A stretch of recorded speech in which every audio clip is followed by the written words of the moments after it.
The little bell above the cafe door jingled as the first wave of customers poured in. Emma, dressed in the same faded black apron she'd worn for months, stood by the counter with a tired smile.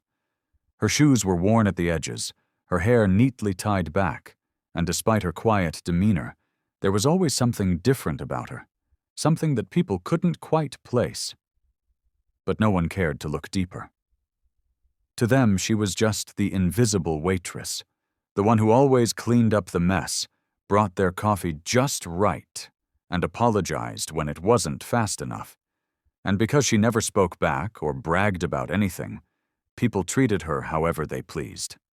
"Can you not spill water all over the table this time?" snapped Amanda, a regular and a self-proclaimed influencer, placing her Prada bag on the chair like it was made of gold. Her friends laughed as Emma wordlessly placed their menus down. "She's probably still here because no other place would hire her," one of them whispered just loud enough.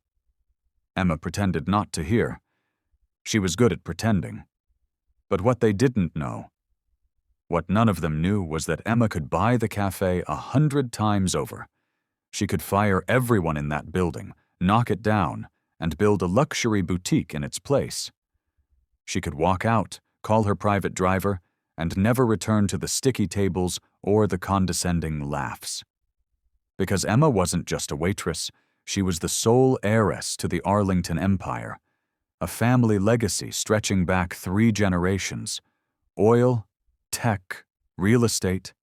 Her family name was carved on skyscrapers, embedded in museums, and whispered among politicians. But none of that mattered to her. Not now. Because she had a plan, a deeply personal mission she never told anyone about. One that brought her here, to this small-town cafe where people judged her by the apron she wore, never realizing the diamonds she chose not to wear. That night, after closing, Emma stayed late to clean up the mess left by others. The manager, Trevor, didn't thank her. He just grunted, "Clock out when you're done," and left. As the door shut behind him, Emma finally sat down at a booth, pulling out her phone. The screen lit up with a dozen missed calls, all from her family's legal team. She sighed. A message sat at the top. "Your father's condition is worsening. The board is asking when you'll return. We need your signature to finalize the merger." Emma stared at it for a long time, her thumb hovering over the reply button. But instead of responding, she opened her hidden folder. A photo of a smiling young man, wearing the same cafe uniform she did. Her brother. Gone too soon.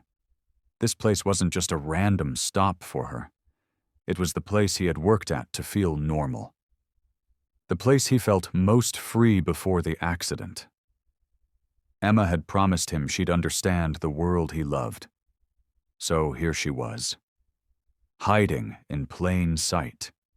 And the people mocking her had no idea how close they were to being on the wrong side of a story that would soon shake them all.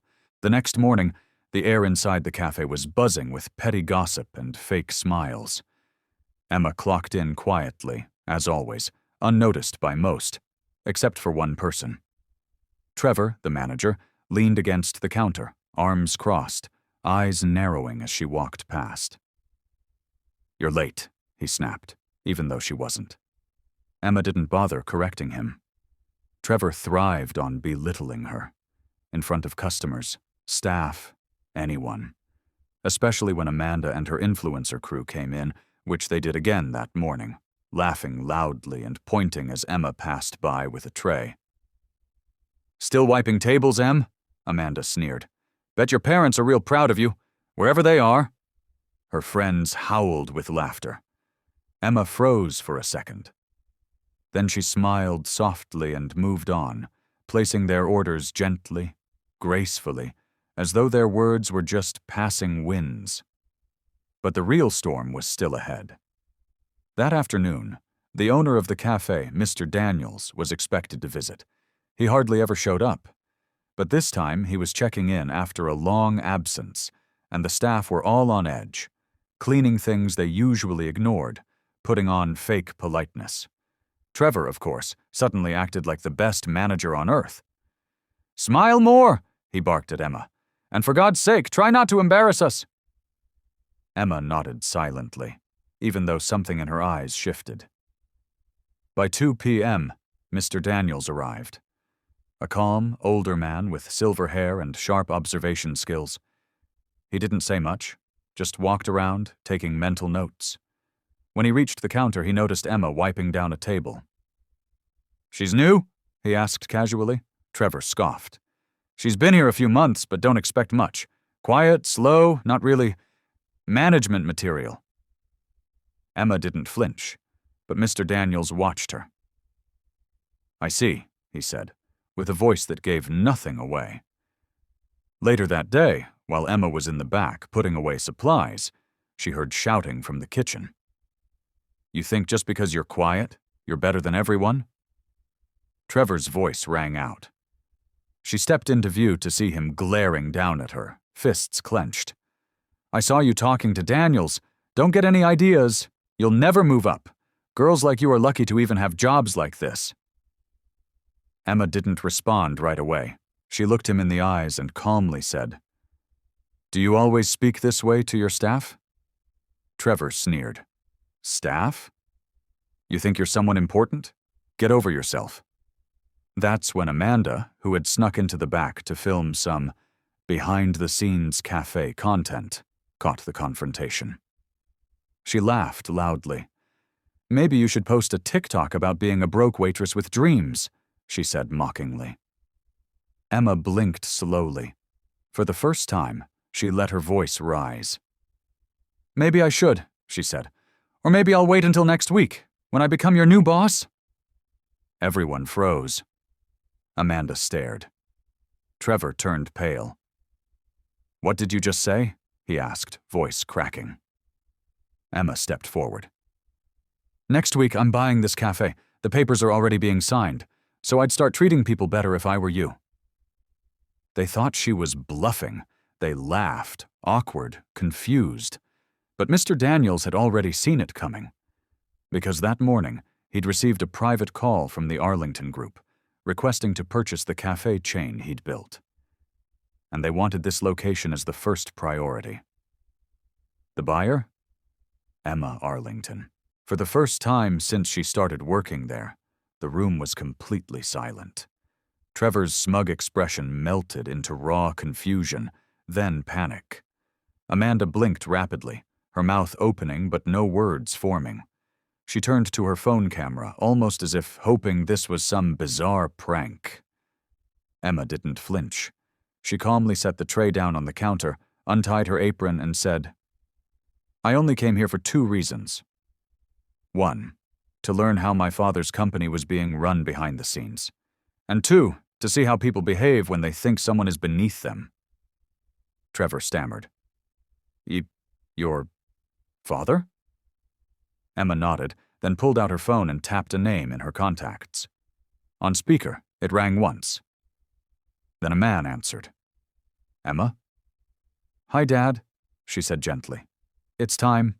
Let's finalize the acquisition." The man on the other end, Charles Arlington, billionaire founder of the Arlington Group, replied simply, "Already done. You officially own the entire branch as of this morning." Trevor gasped audibly. Amanda dropped her phone. Everyone in the kitchen stared, dumbfounded. Emma looked up at them all. "I didn't want to do it like this, but I needed to know the truth, what people are like when they think someone has nothing." Trevor began backpedaling. "Emma, Miss Arlington, I had no idea. I was just following policy and—" Emma held up a hand. "You weren't following policy. You were following your ego. You mistreated employees, belittled those you deemed beneath you, and turned a warm cafe into a toxic space." His mouth opened to speak again, but she wasn't done. "From now on, we're doing things differently."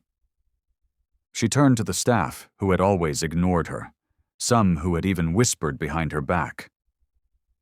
"There's going to be accountability, fairness, and kindness. Anyone not on board can walk out now. No hard feelings." Amanda finally found her voice. You can't just fire people because they didn't know who you were." Emma raised an eyebrow. "You bullied a co-worker because you thought she was poor. What does that say about who you are, Amanda?" Amanda flushed red and grabbed her phone. "I'll ruin you on social media." Emma smiled calmly. "Go ahead. Post the truth. Post how you mocked a waitress who turned out to be your boss. Post how you laughed at people with dreams. Let's see who supports that." Amanda turned and stormed out, slamming the back door. Trevor looked like he might pass out. "Please, I need this job." Emma stared at him for a long moment.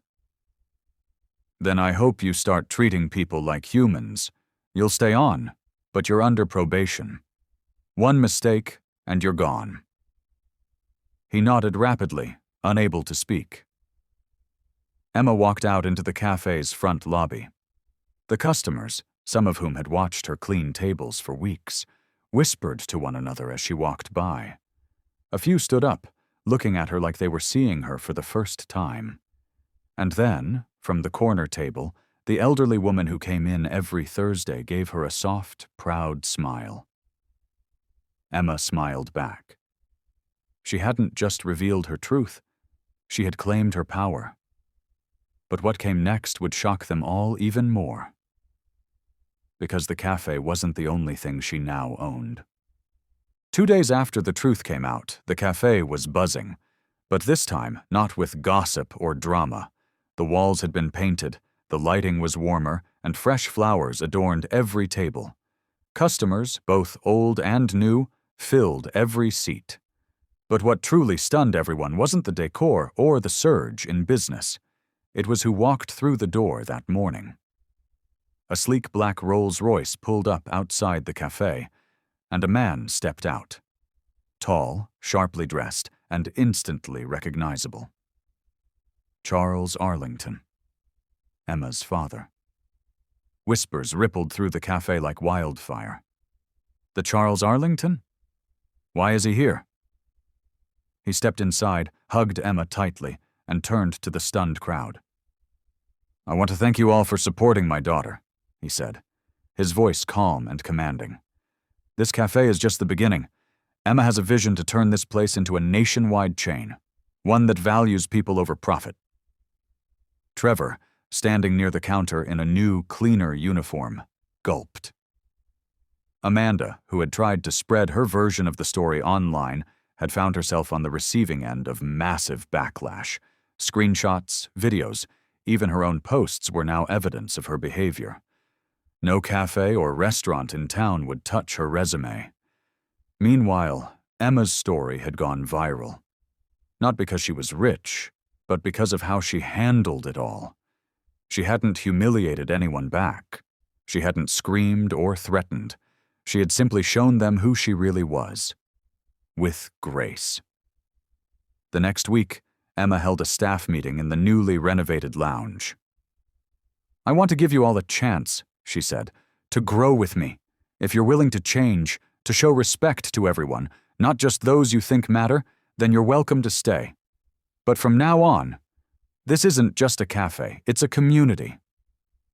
The quiet dishwasher, Lily, raised her hand timidly. "Do you really mean that?" Emma smiled and nodded. "You've been kind from the beginning. You were the only one who offered to help me on my first day. I noticed."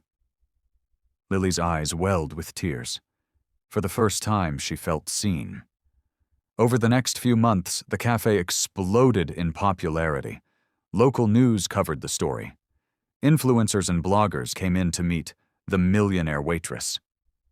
But to her team, she wasn't the heiress. She was Emma. The boss who wiped down tables, remembered birthdays, and never acted like she was better than anyone else. And she never forgot why she started. Because real power isn't about money. It's about how you treat people when you think no one is watching.